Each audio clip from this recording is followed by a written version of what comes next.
Concurs Violeta. În acest concurs trebuie să scrieți ceva despre Violeta.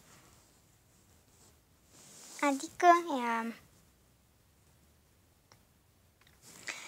să scrieți cele mai frumoase caractere care credeți că le are.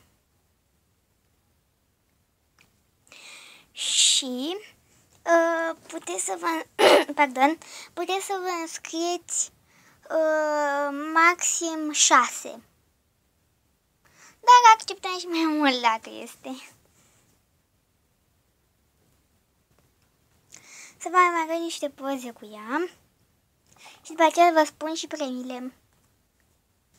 Aceasta tot ea este.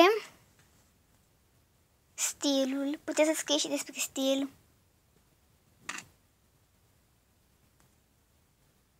Tot Violeta.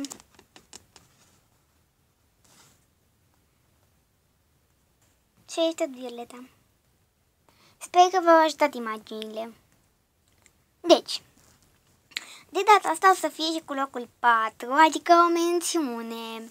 Deci, locul 4 va câștiga cât un like la 5 filmulețe.